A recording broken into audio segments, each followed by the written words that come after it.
এই আলাপটা করব করব করে করা হয় নাই, কিন্তু না কইরা থাকা গেল না। বাংলাদেশের সাথে আমেরিকার ট্যারিফ আলোচনা চলতেছে, মানে আমেরিকার বাজারে বাংলাদেশের পণ্য ঢুকতে হইলে সেটা গার্মেন্টস হোক, চামড়া হোক, যেটাই হোক, কত ট্যাক্স দেওয়া লাগবে। মানে আমেরিকা তার দেশে ঢোকা সব পণ্যের উপরে অতিরিক্ত ট্যাক্স বসাবে সব দেশে। আগে এই ট্যাক্স ছিল 0 বা 5%, সেইটার ট্যাক্স বা ট্যারিফ হয়ে যাবে 20% বা 30% বা তারও বেশি। এটা হুদাহুদি করে নাই, তারা কইতেছে এটা রিসিপ্রোকাল ট্যারিফ, মানে তুমি যেমন ট্যাক্স বসাও আমার পণ্যে, আমি তেমন ট্যাক্স বসাবো তোমার পণ্যে। মানে বাংলাদেশ যদি আমেরিকান পণ্যে 30% ট্যাক্স দেয় ধরে, তাহলে বাংলাদেশি পণ্যকে আমেরিকায় ঢোকার জন্য 30% ট্যাক্স দিতে হবে, নো হাঙ্কি পাঙ্কি। তো এই ট্যারিফ বসায় আমেরিকা থামে থাকে নাই, তারা আলাপ আলোচনা শুরু করছে দেশগুলোর সাথে। অনেক দেশ আলোচনা করে ট্যারিফ কমায়ও নিছে, শুল্ক কমায় নিছে আর কি। যারা কমায় নিছে তারা এমন কোন বাণিজ্য সুবিধা দিছে আমেরিকাকে যার জন্য ট্যারিফ কমাইতে পারছে। এটা একটা বার্গেনিং টুল আর কি, এটা দিয়ে বার্গেনিং করিচ্ছে আমেরিকা। বাংলাদেশের আলোচনা চলতেছে, এটা আগামী 31 তারিখের মধ্যে ফাইনাল হবে, মানে 2-1 দিনের মধ্যেই আর কি, যে বাংলাদেশ কত পাইতেছে ট্যাক্স বা ট্যারিফ। যদি বাংলাদেশ ট্যারিফ কমাইতে না পারে তাইলে হাতে হ্যারিকেন ধরতে হবে, কলে এই শুল্ক কার্যকর হবে 1 আগস্ট থেকে। তবে আমেরিকান বাণিজ্য মন্ত্রী বলছে শুল্ক কার্যকর হইলেও আলোচনা চলবে। আমি এটা নিয়ে একটা ভিডিও করেছিলাম, আপনারা জানেন যে আমি ইকোনমিক্সের ছাত্র। এই শুল্ক দীর্ঘমেয়াদে আমেরিকান ইকোনমির ক্ষতি করবে, তবে স্বল্প মেয়াদে তা আমাদের ক্ষতি করবে, অবশ্যই করবে, যদি আমরা শুল্কের একটা ভালো রেট না পাই। যাই হোক, আমি ওই একাডেমিক আলোচনাতে যাব না। আমরা এই চুক্তির একটা বিশেষ দিক নিয়ে আলোচনা করব। কুটি আইসা ইন্ডিয়া গ্যাঞ্জাম করিচ্ছে, আর ইন্ডিয়ার গ্যাঞ্জাম করে লাভটা কি, এটা নিয়ে আলাপ করব। এটা হইতেছে গোপনীয়তার চুক্তি। মানে এই যে বাংলাদেশ আলোচনা করতেছে আমেরিকার সাথে, সে আলোচনার আগে একটা চুক্তি করেছে বাংলাদেশের সাথে, তার নাম গোপনীয়তার চুক্তি। এখন বাংলাদেশে হাউকা উঠেছে, কেন এই আলাপ গোপনে করতে হবে, কেন পাবলিক জানিতে পারিবে না, ইউনুস সরকার খুব খারাপ কাজ করিচ্ছে, তাই না? দেবপ্রিয় কইছে এই ধরনের গোপনীয়তা চুক্তি করছে বাংলাদেশ এই ট্যারিফের নেগোসিয়েশনের টাইমে, তার নজিরবিহীন, আগে কখনো এটা হয় নাই। দেখেন, কথা সত্য, মিছা কথা কয় নাই। তার সাথে এটাও সত্য যে এই একতরফাভাবে সব দেশকে রিসিপ্রোকাল ট্যারিফ চাপাই দিয়া আলোচনা শুরু করা, এটাও আমেরিকা আগে কখনো করে নাই, এটাও নজিরবিহীন। এই গোপনীয়তার চুক্তি কি বাংলাদেশ একা করিছে আমেরিকার সাথে, নাকি সব দেশই করিছে? যারা আলোচনা করিচ্ছে সব দেশই করিছে, কিন্তু দেবপ্রিয়বাবুর দাবি সব দেশ করলেও বাংলাদেশ এই চুক্তি করতে পারবে না। তার মানে যে নেগোসিয়েশনে আলাপ, এটা বাংলাদেশ করতেই পারবে না। তো আসেন একটু দেখি, আমি তো কইলাম, আপনারা বিশ্বাস করবেন কেন, আগে দেখি যে আসলে অন্যরা গোপনীয়তা চুক্তি করেছে কিনা। হ্যাঁ করেছে, আমরা ফিলিপাইনের সংবাদ মাধ্যমে দেখতে পারি, তারা বলতেছে আমরা এটার বিস্তারিত বলতে পারবো না, কারণ এনডিএ, মানে এটারই বলে গোপনীয়তার চুক্তি, নন ডিসক্লোজার এগ্রিমেন্ট, মানে যেটারে আমরা গোপনীয়তার চুক্তি বলতেছি সেটা সাইন করা আছে। ইংরেজিত কইছে, এ দেখেন, however when asked to provide a list of products included in the tariff concession, Rodolfo did not provide details as they are signatory of a non-disclosure agreement, NDA. It is covered by an NDA while we are still negotiating. আচ্ছা, তার মানে এরা করিছে। থাইল্যান্ডে কি কইছে? Due to signing of a non-disclosure agreement, the Thai government is unable to disclose specific details of the ongoing negotiations. তার মানে এদের সাথেও করা হয়েছে। আচ্ছা, আর্জেন্টিনার সাথে কি করা হয়েছে? এদের সাথেও এনডিএ করা হয়েছে। দেখেন করছে, the bilateral pact has been quietly in the works for 3 months under the signing of confidentiality agreement, NDA, that prevent negotiators from disclosing details. এমনকি ভিয়েতনামে জানাচ্ছে যে তারা বলতে রাজি হয়নি, কারণ এই যে তথ্যগুলো, সে তথ্যগুলো পাবলিক না। তার মানে আমরা বেশ কয়েকটা দেশের গোপনীয়তার চুক্তি দেখলাম, ওরা করতে পারবে কিন্তু আমরা করতে পারবো না। কি আবদার! যদি সবাই এই চুক্তি করে আর আমরা যদি এই চুক্তি না করি, তাহলে আমাদের সাথে নেগোসিয়েশন করবে আমেরিকা? বলেন তো।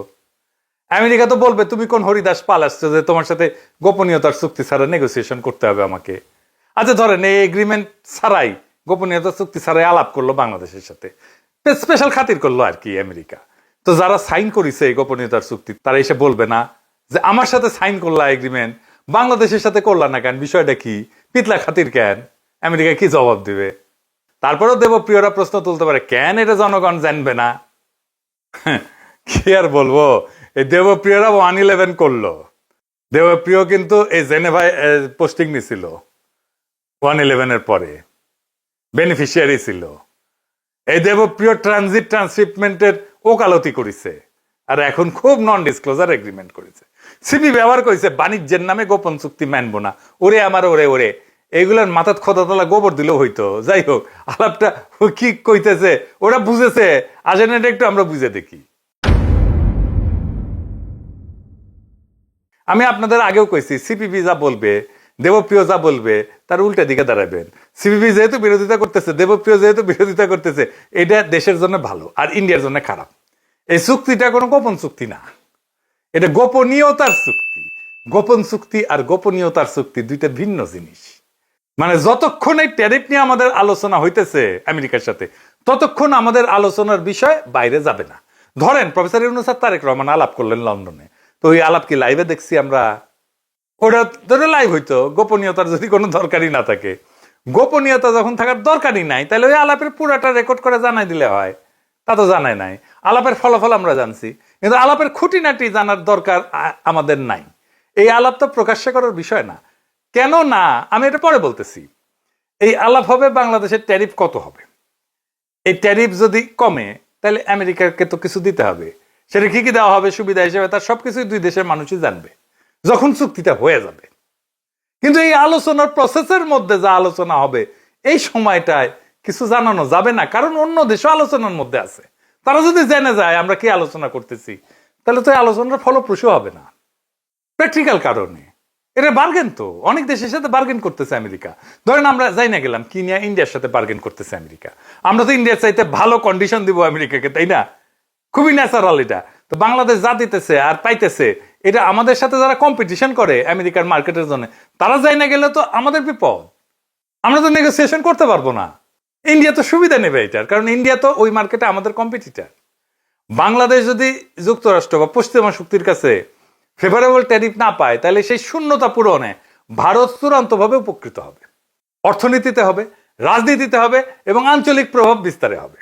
এই পুরো প্রক্রিয়া এক ধরনের সফট ডিইন্ডাস্ট্রিয়ালাইজেশন এবং স্ট্র্যাটেজিক ডিপেন্ডেন্সি হবে বাংলাদেশের ইন্ডিয়ার উপরে, যদি এই ট্যারিফ নেগোসিয়েশনে আমরা হেরে যাই। বাংলাদেশকে পশ্চিমের বাজারে দুর্বল কইরা বাংলাদেশের অর্থনীতি ভারত নির্ভর করে তুলতে পারবে ইন্ডিয়া, যদি এই ট্যারিফ নেগোসিয়েশনে আমাদের চাইতে ইন্ডিয়া ভালো ট্যারিফ পায়, অথবা আমরা যদি অনেক বেশি ট্যারিফ দিতে হয়। এই জাউরারা হাউকাউ করতেছে, মানুষকে কনফিউজ করতেছে, যেন এই নেগোসিয়েশনে বাংলাদেশ জিততে না পারে, ইন্ডিয়া যেন বেশি সুবিধা পায় আর আমাদের মারা যায়। দেবপ্রিয় সিপিবি এদের হাউকাউয়ের লক্ষ্যই এটা। এই প্রসঙ্গে আমি কোভিডের টাইমে একটা ঘটনার কথা মনে করাই দিই, মিল পাবেন। কোভিডের টাইমে আমরা যেন ভ্যাকসিন না পাই, সে বাগড়া দিছিল ইন্ডিয়া। মানে ইন্ডিয়া চাইছিল ভ্যাকসিনটা যেন ইন্ডিয়া থেকে নেওয়া হয়। তাহলে ইন্ডিয়ার লাভ কি? ইন্ডিয়া এটা তার কূটনৈতিক অস্ত্র হিসেবে ব্যবহার করবে। আমি বেনে বেনে করছি না, দেখেন তো। এই সময় চীনের সাথে ভ্যাকসিন কেনা নিয়ে আলাপ হচ্ছিল বাংলাদেশের। বাংলাদেশকে চীন একটা খুব ভালো প্রাইস দিছিল, দাম দিছিল, খুব কম দামে, শ্রীলঙ্কা থেকে কম দামে এমনকি বাংলাদেশকে টিকা দেওয়া হয়েছিল। শ্রীলঙ্কার তখন অর্থনৈতিক অবস্থা খুব খারাপ, আপনারা তো জানেন।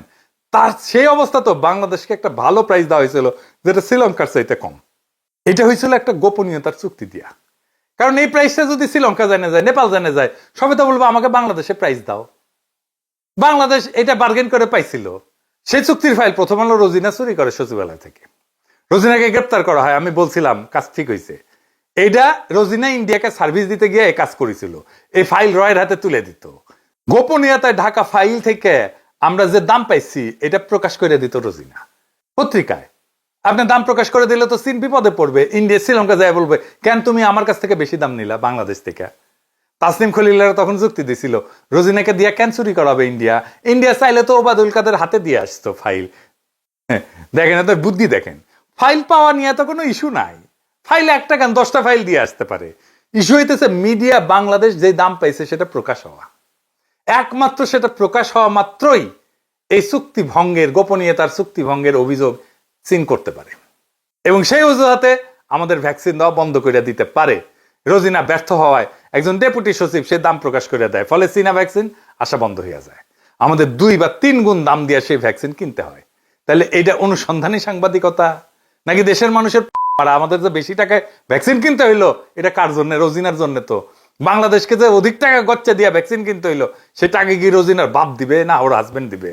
এটা কারে বুঝাইবেন? এই একই ঘটনা ঘটেছে ট্যারিফ নিয়ে আলোচনায়, গোপনীয়তার চুক্তি নিয়ে। আসেন এটা একটু বুঝে দেখি। দুনিয়ায় কোন দেশের মিডিয়ার কোন কুরকুরে নেয়?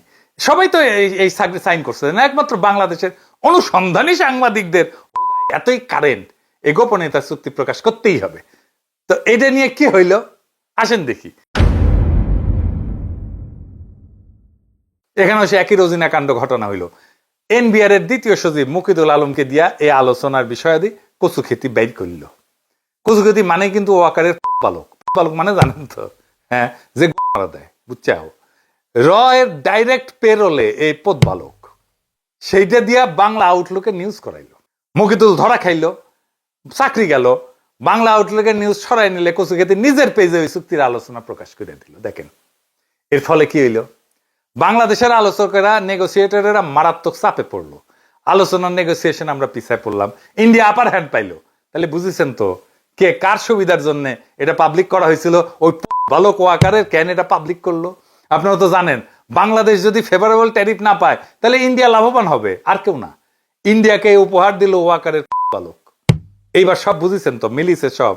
বাংলাদেশের শিল্প, গার্মেন্টস, রপ্তানি আমেরিকার বাজারে সব ধ্বংস করে দেওয়ার কাজটা এই ওয়াকারের বালক কইরা দিল। যদি বাংলাদেশ ভালো ট্যারিফ না পায় তার দায় একমাত্র এই বালকের।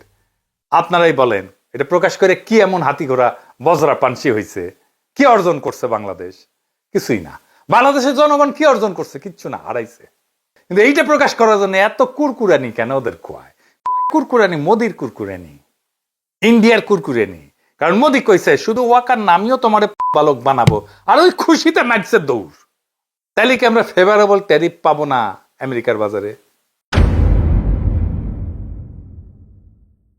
2 দিন অপেক্ষা করেন, ভালো খবর পাবেন ইনশাআল্লাহ। ওয়াকারের বালক কাজটা খুব জটিল এবং কঠিন করে দিলেও এটা উত্তরানো গেছে। আমার কাছে যতটুকু খবর আছে, চুক্তির ডিটেলস দেশবাসী জানতে পারবেন তাড়াতাড়ি। এই ট্যারিফ আলোচনা, এই গোপনীয়তার চুক্তি সবই কূটনৈতিক বাস্তবতা। এই বাস্তবতায় কার কি বক্তব্য, কে কি প্রকাশ করলো সেটা বড় কথা না। বড় কথা এই যে বাংলাদেশে কোন দালাল চক্র, কোন রোজিনা সিন্ডিকেট, অনুসন্ধানী সাংবাদিকতার নামে রয়ের দালাল, ওয়াকারের পাঁচাটা হাইব্রিড অনুসন্ধানী সাংবাদিকদের খেয়ালখুশির উপর চলে না। আমাদের রাষ্ট্র যদি সাহসিকতার সাথে ন্যায্য বার্গেন করে, যদি ঠিক সময় জিপ কামড়ে চুপ থাকে, তাহলে আমরা জিতবো। কারণ এই খেলা গলা ফাটানোর না, মাথা খাটানোর। আজকের দিনটায় আমরা শিখে গেলাম তথ্য চুরি করা নয়, কৌশল দিয়ে জয়লাভ করতে হয়। গোপন রাখাটা সবসময় চোরের চক্রান্ত না, কখনো কখনো তা হয় রাষ্ট্রীয় অস্ত্র।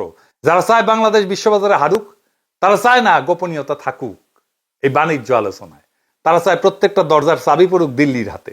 কিন্তু না, এবার আর তা হবে না। বাংলাদেশ দাঁড়াইছে নিজের কৌশলে, নিজের স্বার্থে, এবং এই দাঁড়ানোয় মাথা উঁচু করে দাঁড়ানো। ধ্বংস হয়ে হারায় যাওয়ার আগাম ঘোষণা না এটা। এই জাতি মাথা নত করে না। এই জাতি নিজের বাজার, নিজের রপ্তানি, নিজের শ্রমিকের ঘাম দাম চায়। যুক্তরাষ্ট্র হোক, ভারত হোক, কেউ আমাদের পেছনে রেখে সুবিধা পাবে না যদি আমরা নিজের প্রতি বিশ্বস্ত থাকি। তাই শেষ কথা একটাই, এই লড়াইয়ে আমরাও জিতবো। কারণ এইবার বার্গেনের টেবিলে বসছে এক নতুন বাংলাদেশ। ইনকিলাব জিন্দাবাদ।